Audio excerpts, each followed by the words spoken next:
This talk was given by Roshi Rafe Martin, guiding teacher of the Endless Path Zendo, a lay Buddhist community in Rochester, New York.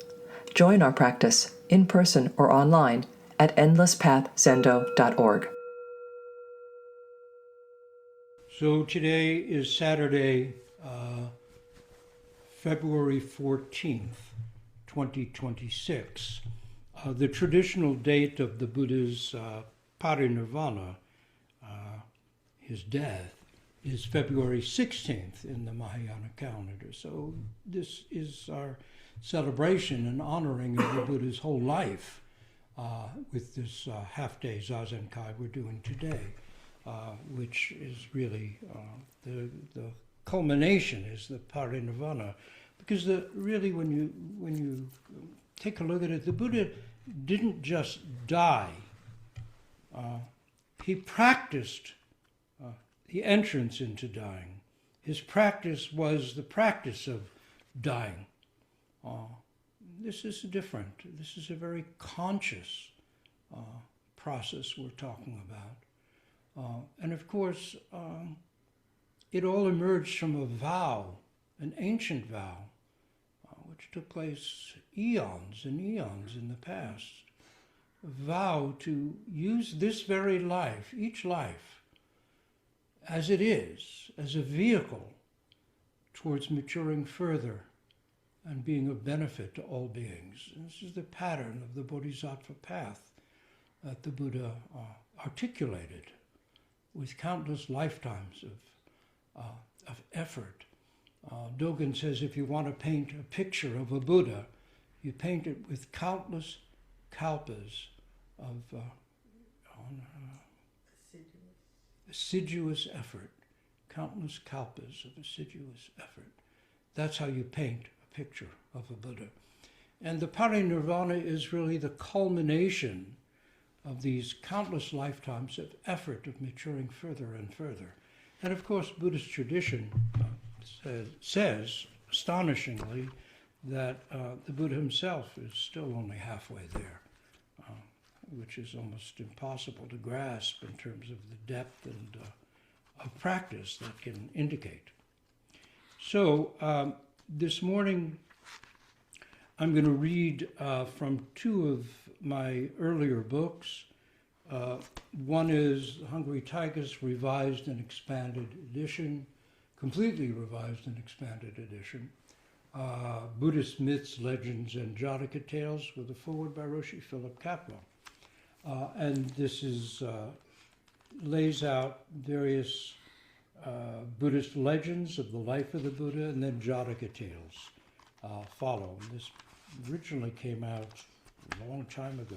The original version of this was 1984, but this revised version is 1999 from Yellow Moon Press. So this is the story as it's recounted in Buddhist texts. Essentially, I work with a version in Nanda Kumaraswami's Buddha and the Gospel of Buddhism, which is a really wonderful old book, and also and the version of Ashwagosha's classic Buddha Karita, which appeared in Edward Conze's Buddhist scriptures. And the Parinirvana that I'll read to you is mostly quoted with some adaptation and editing from the version that appeared in Conze's Buddhist scriptures. So in his 80th year, interesting, personally, I just turned 80, so this is reality for all of us. We're all getting older. We'll all come to our own version of the 80th year. In his 80th year, the Buddha became ill. He admitted to Ananda, his very close to him, his first cousin, and loyal, very loyal attendant, said to have been of a very innocent, intellectual purity of character. Also, all the sutras have come down to us from Ananda, who is said to have a phenomenal photographic memory. And so the sutras begin, "Thus have I heard." These are the words of Ananda, who then goes on to relate everything that the Buddha gave in that Teisho which comes as sutra in written form. So he admitted to Ananda that the time of his departure was near. He said his body was like a worn-out cart that could only be kept going with difficulty. Only in deep meditation, when all sense of the body had fallen away, was he at ease. The Buddha then addressed his monks, saying, all component things grow old. I don't know if you like Bob Dylan. I tend to think he's one of our great songwriters and actually a great singer as well. But in his most recent album, Rough and Rowdy Ways, he has a line something, yesterday, how's it go? Today and tomorrow and yesterday too, the flowers are dying. Like all things do, today and tomorrow, and yesterday too, the flowers are dying, like all things do. Very Buddhist statement, really. He then addressed his monks, saying, work out your liberation with diligence. All component things grow old. Time waits for no one. In 3 months, the Tathagata, he who is thus come, will enter nirvana. Then, accompanied by many monks and with Ananda by his side, the Buddha walked to Pava, stopping at the mango grove of the smith, Kunda. The smith received instruction, teachings from the Buddha, and Gladden fed the assembly a lavish meal. This is one of those mythic moments that is related in Buddhist legend of the Buddha's passing. It says that during that meal, the Buddha ate some mushrooms, some accounts say pork. In any case, something he ate didn't feel right. He had that dish set aside and said that no one else should eat from it. And shortly after eating whatever that was, mushrooms or pork, he was struck with such pain that he could hardly stand. When that pain abated, he and Ananda then set off again for Kushanagara or Kushanara. The Buddha was weak and they walked slowly, resting by the riverbanks, and it took quite a long time. We'll see, I think it said 3 months someplace, before they finally arrived there. And during that journey, the Buddha counseled Ananda that no one was to blame Kunda the smith, nor was the smith himself to feel blame. 2 meals are supremely precious to all Buddhas, he said. One is received just before the one who is to attain perfect enlightenment is going to attain that. And the second is the meal received just prior to a Buddha's entrance into nirvana. Therefore, he added, everyone should know that with this final meal, Kunda the smith has established a very good karma, beneficial to himself and to others, and there's no reason for him to grieve. So whether this was an act of kindness by the Buddha, so that the smith wouldn't be blamed for killing him with spoiled food, or whether he was telling the truth, in other words, whether it was skillful means or totally true, we don't know. All we know is that is what was said, and Kunda the smith was let off the hook, so to speak, for perhaps having been careless in the food that was offered. So they came to the solid grove of the Mallas at Kushananara on the shore of the Hiranyavati River. I see. It was almost 3 months to the day from the time of the Buddha's initial pronouncement of his going forth into nirvana. Then the Buddha turned to Ananda and said, please set up a couch for me between the twin sala trees, with my head lying to the north. I must lie down and can go no further. Weeping, Ananda did as the Buddha requested, spreading and folding a cloth over the great stone couch that lay between the trees. The Buddha reclined on his right side and, ever mindful, alert, and self-possessed, rested between the trees. Now we get into legendary and mythic territory. Though it was out of season, the twin sala trees flowered and blossoms rained down from the branches and from the sky. Unearthly music sounded. Ananda was astonished by these miracles. But the Buddha said, "It is not thus that the world-honored one is truly reverenced. Those who do good, who uphold the practices and precepts of good character, who fulfill their duties in life, both great and small, those who gain an entry into the Dharma and discover that they and all beings are intrinsically Buddhas, it is such as these who, whether monks or nuns, laymen or lay women, of this faith or any other, truly reverence the Tathagata. Now know, Ananda, this very night the Tathagata will enter nirvana. There is no more limited return in store for me.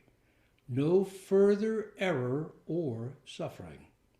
The birds grew very quiet and uttered no sound, sitting along the branches as if in trance, their bodies relaxed, ordained practitioners, advanced disciples and beginners, their faces covered with tears, gathered in the grove as the light of the afternoon deepened and gathered.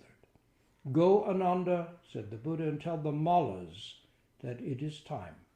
They will be stricken with grief if they're not permitted to attend me now before my nirvana."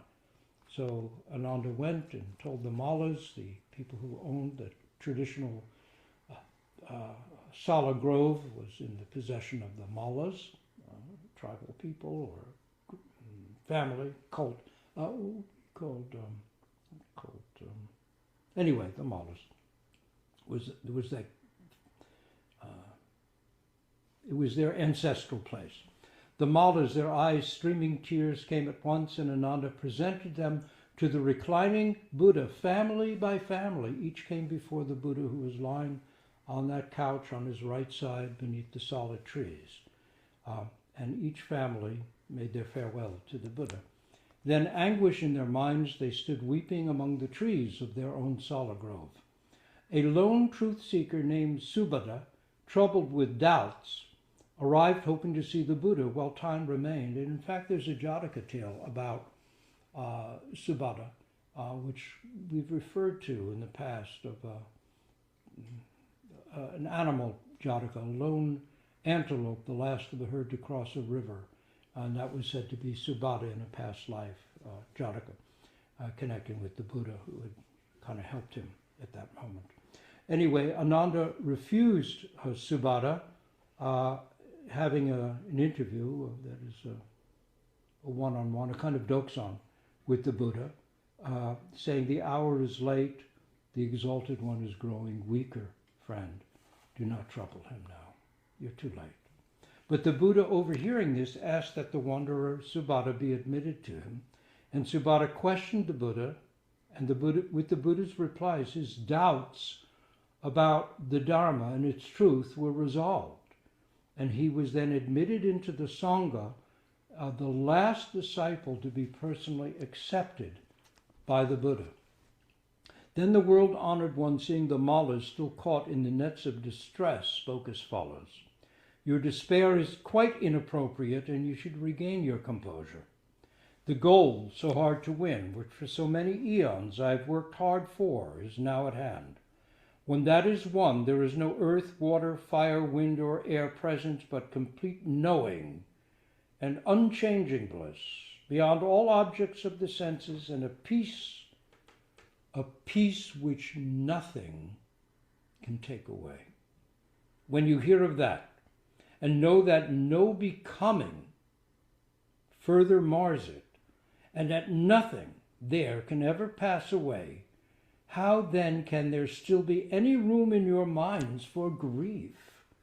At Bodh Gaya, when I won enlightenment, I got rid of the causes of becoming, which are really nothing but a gang of harmful vipers. Now the hour nears when I will also be freed of this body, a crystallization of my own thoughts and deeds arising from an endless past. Now that at last the frightful dangers of becoming are about to become extinct, now that they are to be blown out like a candle's flame, blown out by the wind. Like, now that at last I emerge from the vast and endless suffering, is this really a time that you should grieve? So spoke the sage of the Shakyas, the Buddha Shakyamuni. The oldest of the Mallas alone found strength to reply, "We all weep, but why? We should look upon the awakened one as a man who's escaped from the dangers of a house on fire. The countless gods see it like that, so should we too. Yet the cause of our grief remains. This mighty man, the Tathagata, once he has won nirvana, will pass beyond all our knowledge, all our sight. When those who travel in the wilderness lose their guide, they fall into distress." This is how we feel. People who walk away from a gold mine with no riches are to be pitied. Likewise, those who have seen the great teacher ought to have gained some spiritual achievement of their own. World-wandered one, this is why we weep. The old man spoke to the point. Then the Buddha, the best of men, aiming at their welfare, addressed them a final time. Liberation cannot come from the mere sight of me. It demands sincere efforts in actual practice. But if someone has truly seen my Dharma, then that person is released from the net of suffering, even though they've never seen me at all. Similarly, the mere sight of a physician cures no illness. One must take the medicine to be well. The mere sight of me, while it may be encouraging, enables no one to conquer suffering. Each person has to meditate and discover the liberating truth themselves. If centered in awareness and ethical living, disciplined in this fundamental way, a person may live as far away from me as can be. If he or she practices the Dharma, this Dharma that I've opened in this life, then that person sees me as well. But if a person should neglect to strive in concentrated calm for higher things, then though they may live quite near to me, it will be as if they are far away. Work hard for truth's sake. Do good deeds and strive resolutely for full enlightenment. Be vigilant. Remember, life is continually shaken by many kinds of suffering, even as the flame of a lamp is shaken by the wind. In this way, the sage, the best of all who live, encouraged and fortified the Mallas. But as they went back to Kushanada, each one felt helpless and alone, as if crossing a swollen river on a dark and stormy night. Then the Buddha turned to his disciples and said, "Everything comes to an end, though it may last an eon. I have done all I could do, both for myself and for others. I have disciplined in heaven and earth all those I could discipline. I have trained them and motivated them and set them in the stream that leads to liberation. Hereafter my Dharma shall abide for generations among living beings. Recognize the true nature of the living world and do not be anxious. Separation cannot be avoided. All that lives is subject to this universal law. Even the gods fall in time, yet strive from this day onwards that it shall be no more. When the light of wisdom has dispelled the darkness of ignorance, when all existence has been seen as without abiding substance, peace ensues when life draws to an end, a peace which seems to cure a long sickness at last. Everything, whether stationary or movable, is bound to perish in the end. Be mindful and vigilant. The time for my final entry into complete nirvana has arrived. These are my last words." As the Buddha entered nirvana, the earth quivered and firebrands fell from the sky. Rivers boiled, the heavens were lit with fire, thunderbolts crashed, winds raged, the moon's light waned, and in spite of a cloudless sky, darkness spread everywhere. Beautiful flowers opened out of season on the solid trees above the Buddha's couch, and the trees bent over him and showering his golden body with flowers. 5-headed Nagas, the great serpents, stood motionless in the sky, their eyes red with grief, their hoods closed as with deep devotion they gazed on the body of the sage. The gods, though the lesser gods wept, with hair unbound and disheveled in grief, the gods of the pure abode remained composed, deep in their understanding of non-attachment to the things of this world. The kings of the Gandharvas and Nagas, as well as the Yakshas and Devas who rejoice in the Dharma, appeared in the sky, visible to humans, mourning and absorbed in the utmost grief. The world, when the great sage had passed beyond, became like a mountain whose peak has been shattered by a thunderbolt, like the sky without the moon, a pond whose lotuses the frost has withered. Only those who truly understood the deep import of the Buddha's teaching were not shaken to the depths, for like the Buddha himself, they knew well that it is the nature of all things to pass away.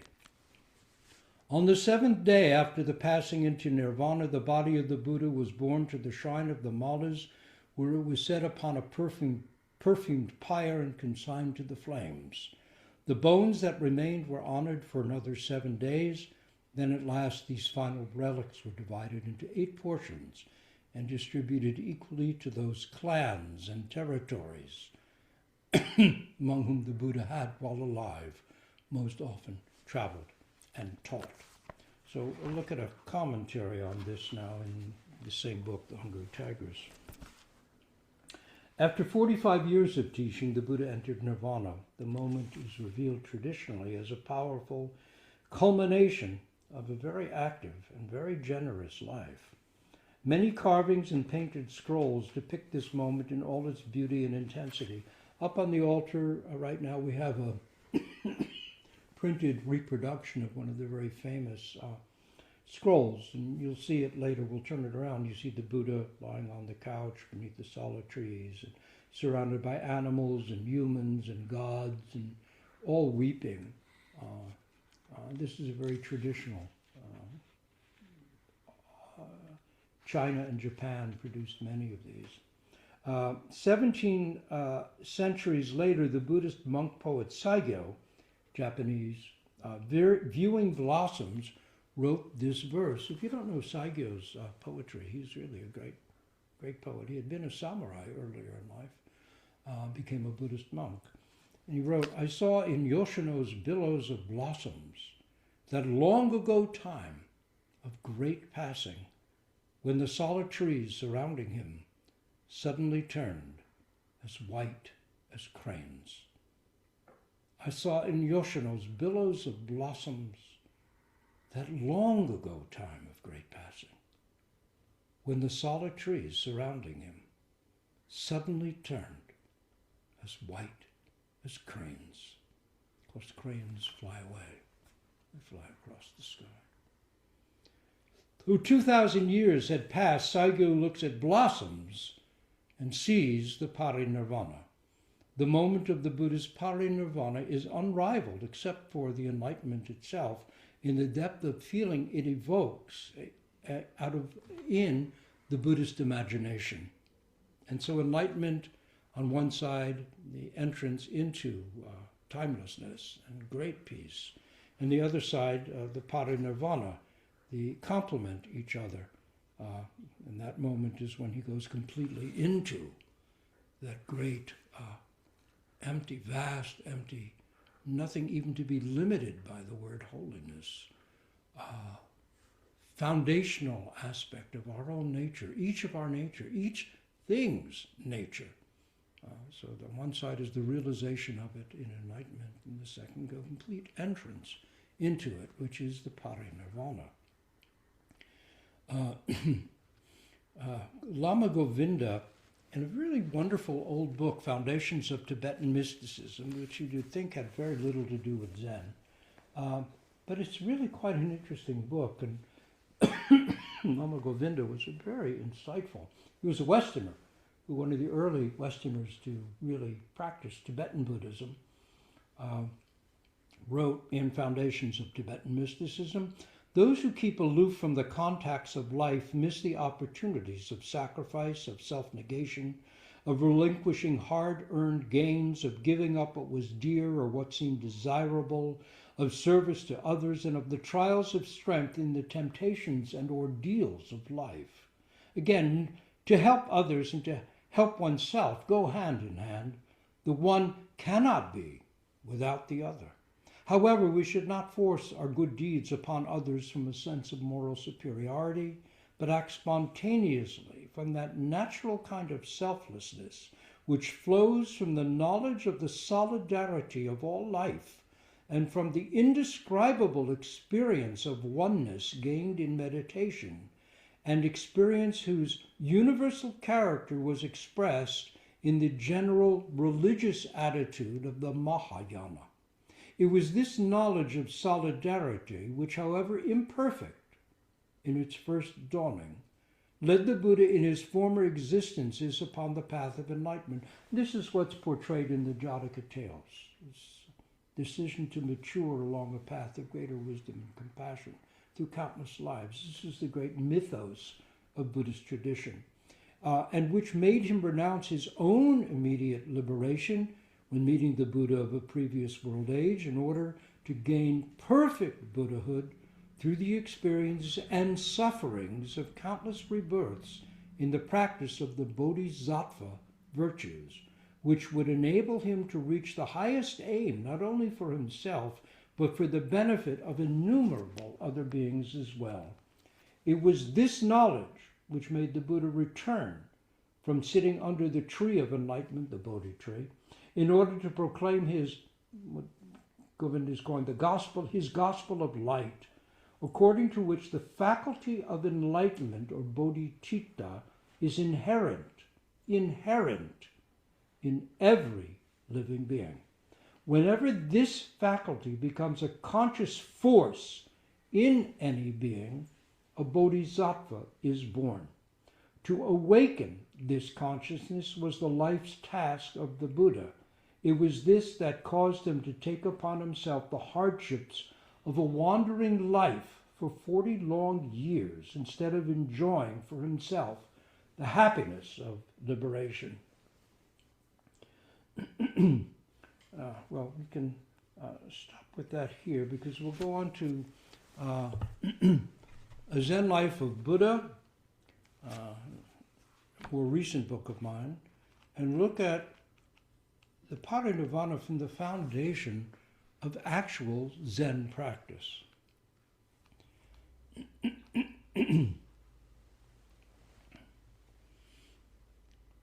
So,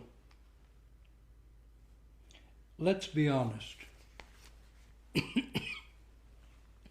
Death is our greatest difficulty.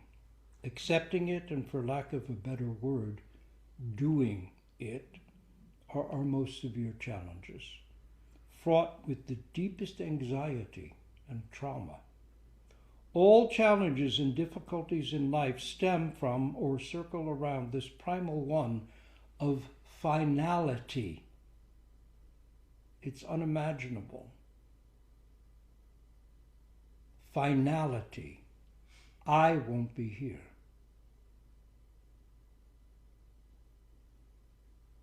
A personal realization of this can be devastating. I attended my mother in her dying. She was a lot younger than I am now, and I was younger than my own children are at present. Yet I can still hear her final stunned and terrified words as the reality of it hit her. "Oh God," she exclaimed, "I'm dying." To face head on, as Shakespeare wrote, quote, ends this strange, eventful history, sans, that's French or without, sans teeth, sans eyes, sans taste, sans everything. That's from As You Like It. Can be terribly hard. It is beyond everything and anything we can imagine.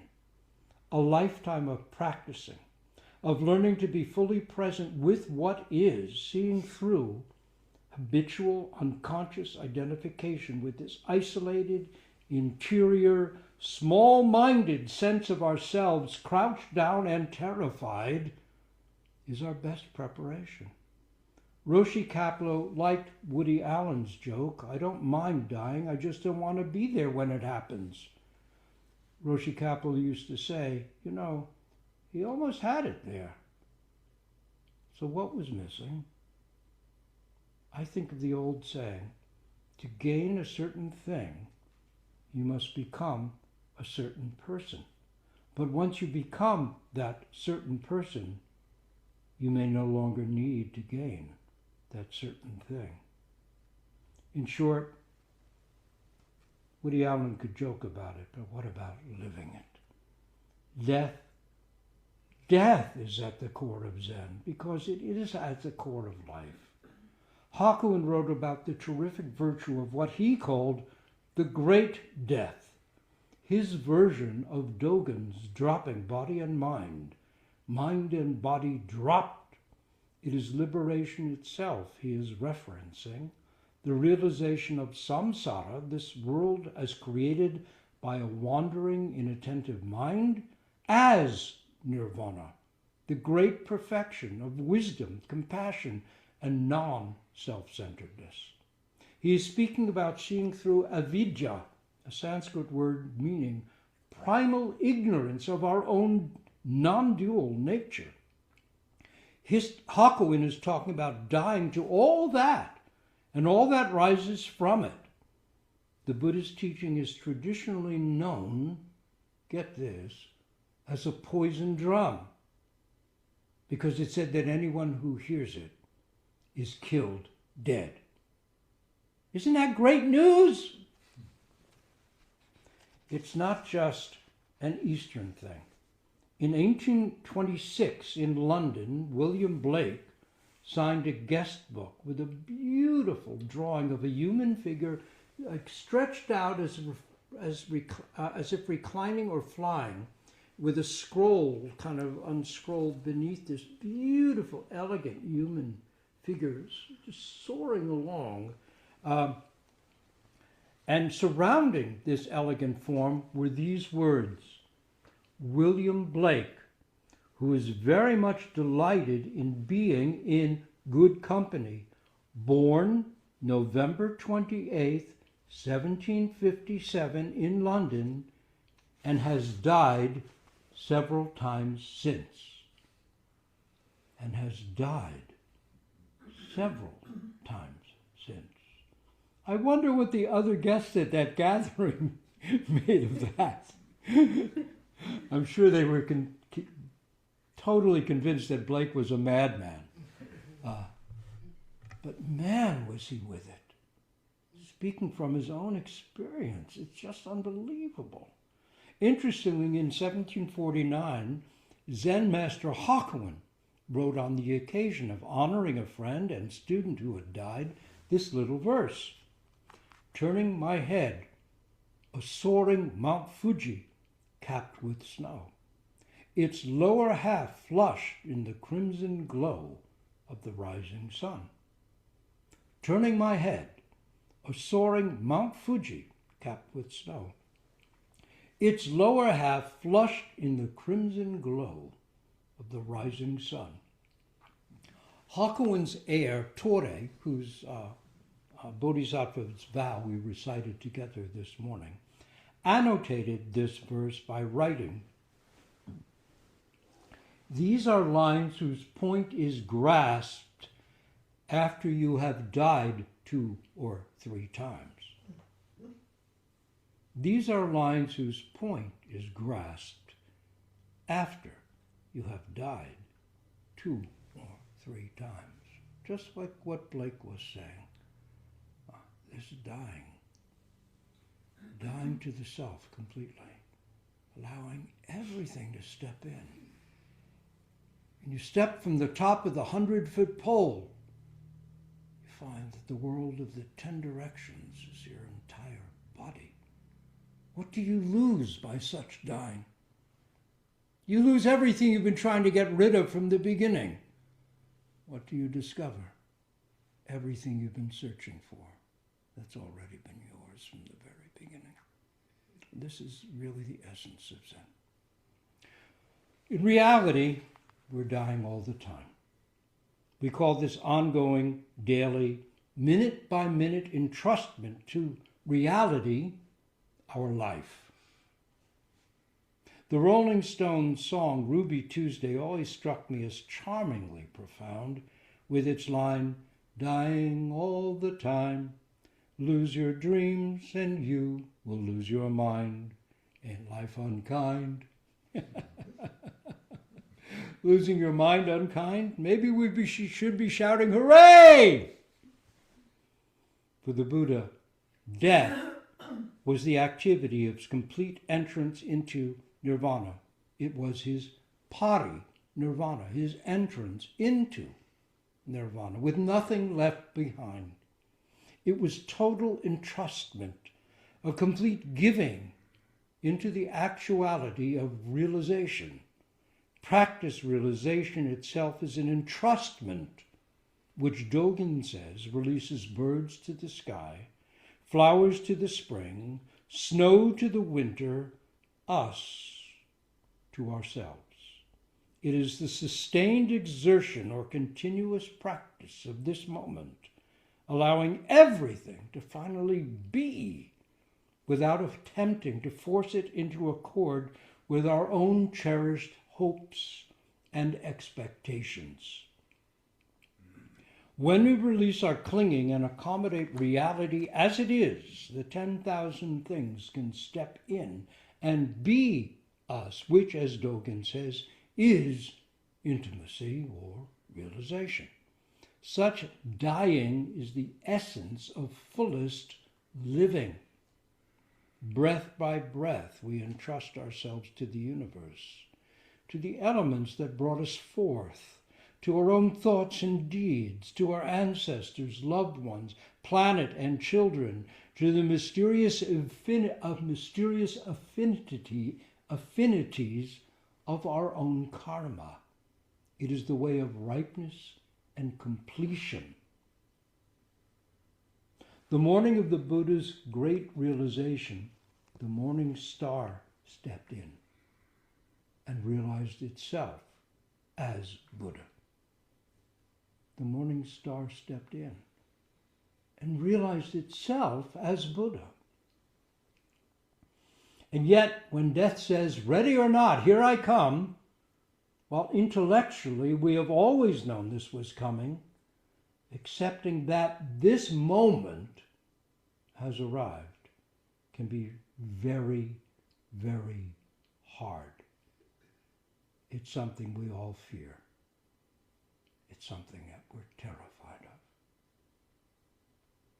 of. Peter Matheson, the noted author, became a Zen teacher, chose for his ordination verse, it was a Japanese poet's death verse.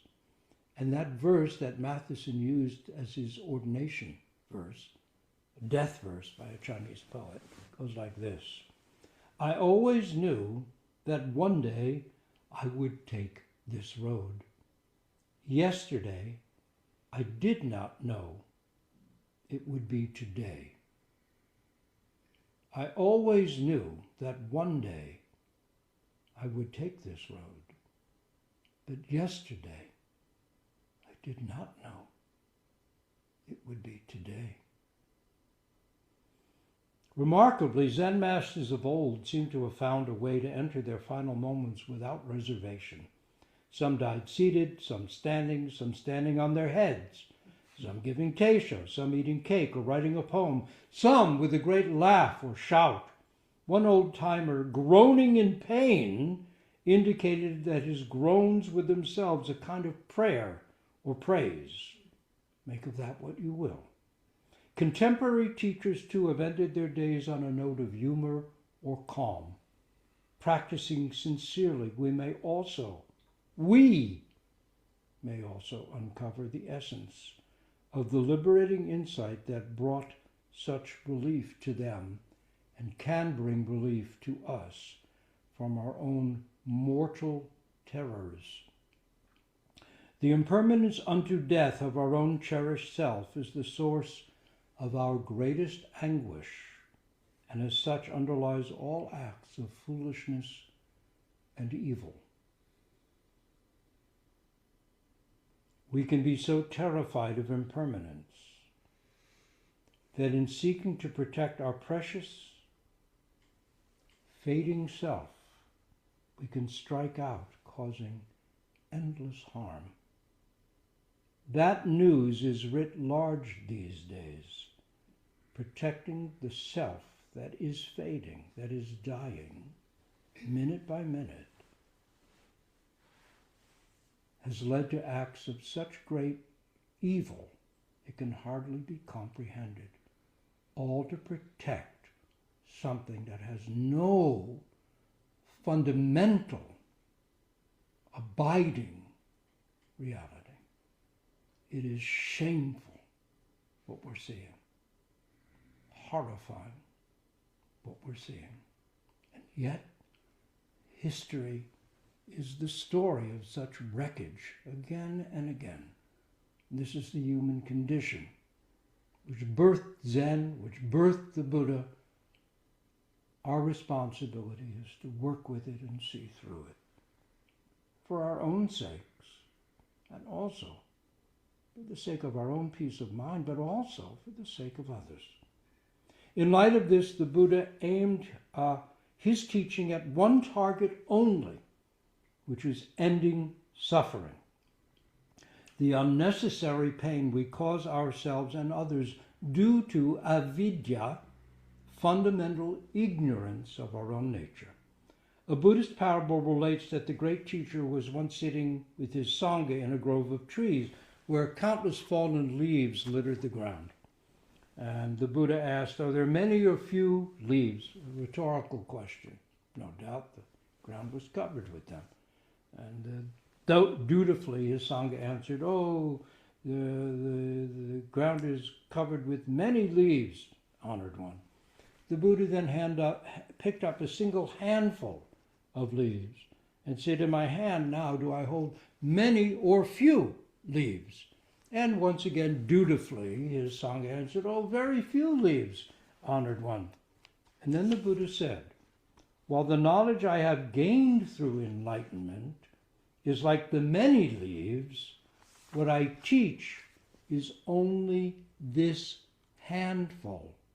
For I teach one thing only, the ending of suffering.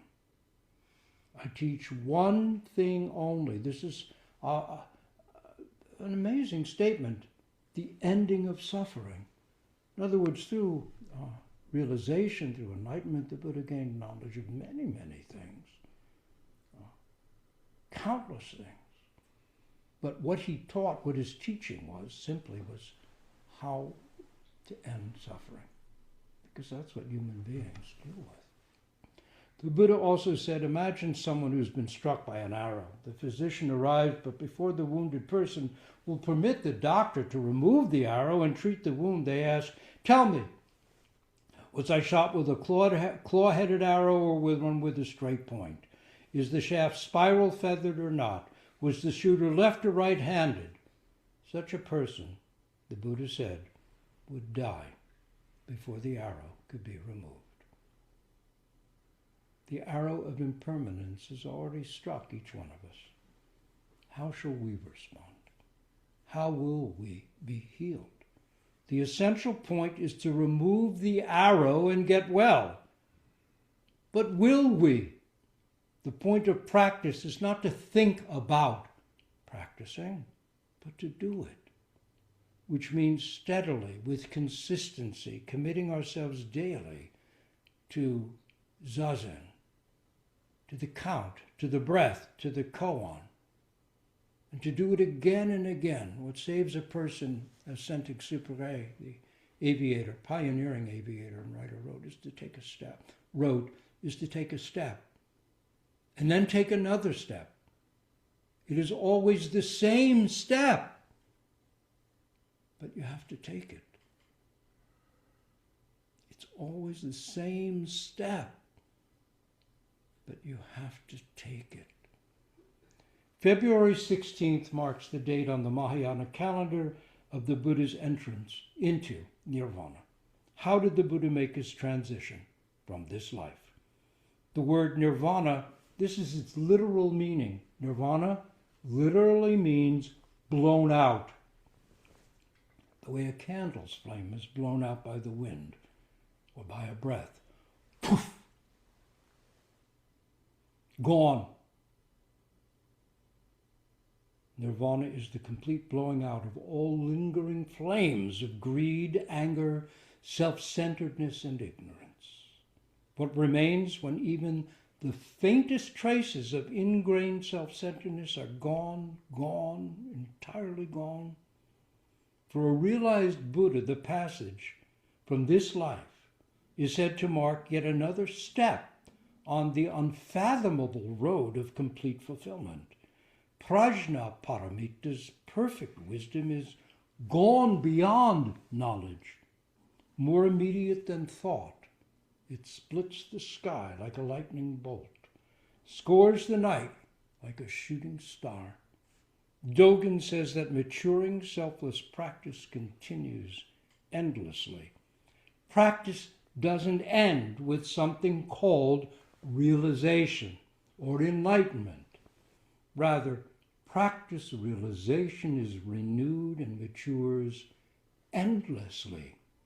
While the essence of practice realization is the same for beginners as for Buddhas, the actualization of practice evolves.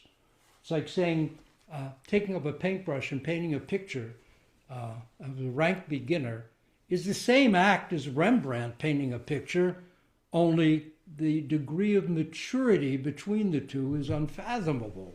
The same, realizing one's nature through some slight glimpse of Kensho is the same as the Buddha's experience, but the degree, the depth is an unfathomable path of endless effort to really connect those two.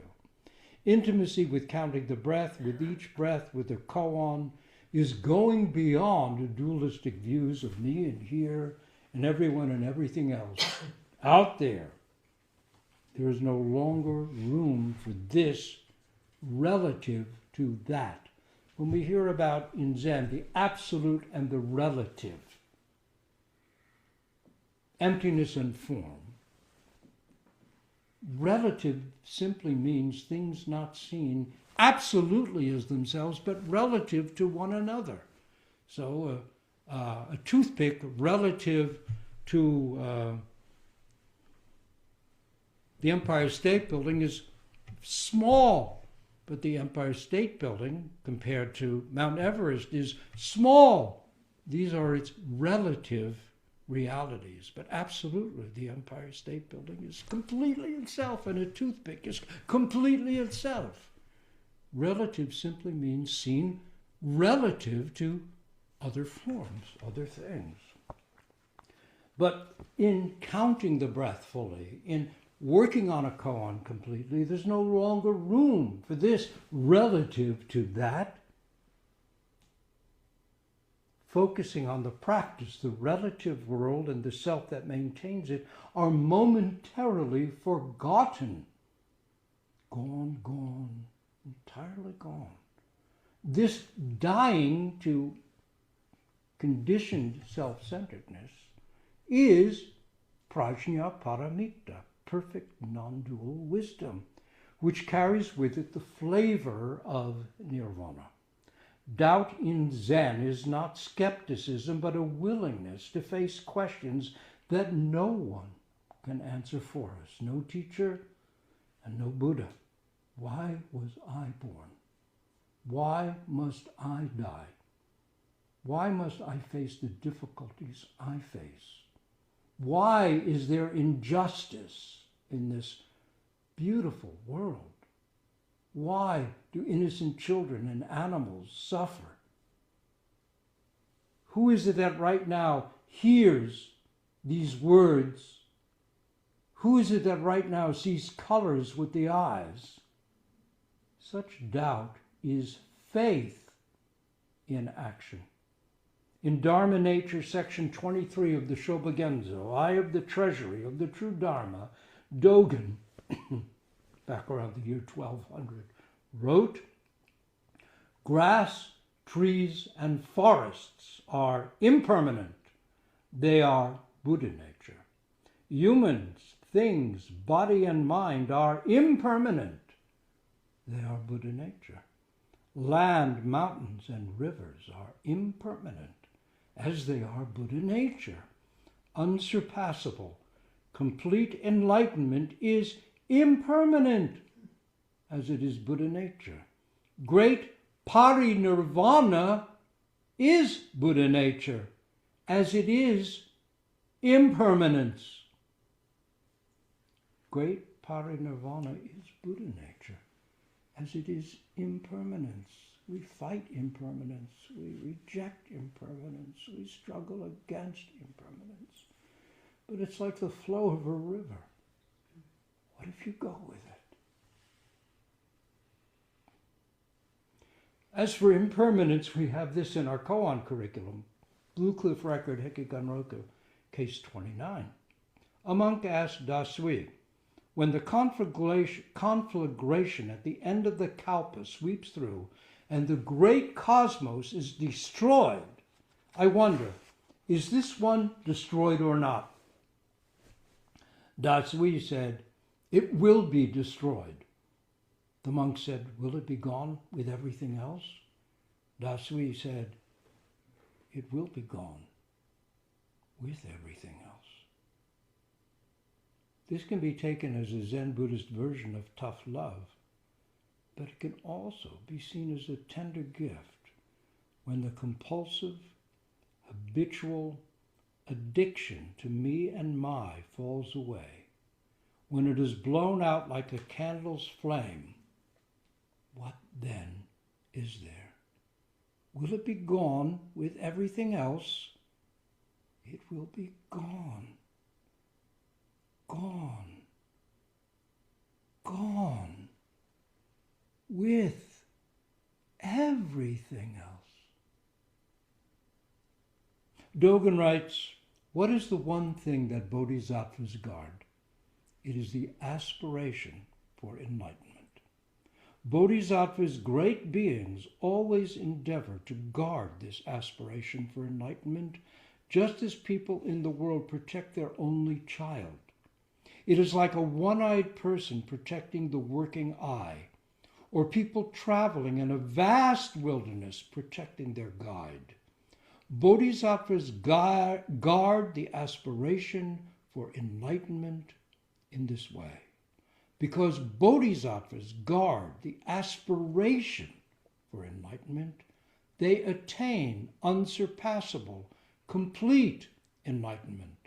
Because bodhisattvas attain unsurpassable, complete enlightenment, they embody consistency, enjoyment, freedom, and purity. This is unsurpassable great Parinirvana. This is unsurpassable great Parinirvana." That's section 70 of the Eye of the Treasury of the True Dharma, Shobogenzo, titled Arousing the Aspiration for Enlightenment. So, world ages ago, countless lifetimes back, the Buddha was said to have been a very ordinary person who one day awoke to a felt need for truth. After that, he worked at it, sometimes in happy, sometimes in difficult, sometimes in challenging situations and circumstances. Buddhist tradition says that only after lifetimes of such effort, countless failures and triumphs, that 2,500 years ago he at last awoke fully as the ex-prince Siddhartha Gautama, thereby becoming the realized Buddha Shakyamuni. Then, from the foundation of that profound realization, for the next 50 years or so, until his death at 80, he taught others how to also realize this same liberating truth. Dying all the time, breath by breath living, it turns out, is itself the unsurpassable, great Parinirvana. The Buddha's teaching is what he does. How he lives is how he guided others. This is all of a piece, like a single length of unstained silk. The model and the challenge that the Buddha's life offers stands before us. In our own Zen life of Buddha, we too can't simply talk about understanding like I'm doing here. Ultimately, we each are called forth, each one of us, to demonstrate in how we live, whatever understanding we might have or might not have. And not just in the formalities of the Doksan room before a teacher. This is something we will face in the minutes of our own living and our dying, whether we've realized a thing or not, whether we're even practicing or not. This is our life. And each moment of it is its final ending. It's parinirvana, as well as simultaneously its new beginning. If you want to know where you might enter Zen and where you will find your own Zen life of Buddha, I'd say, enter here.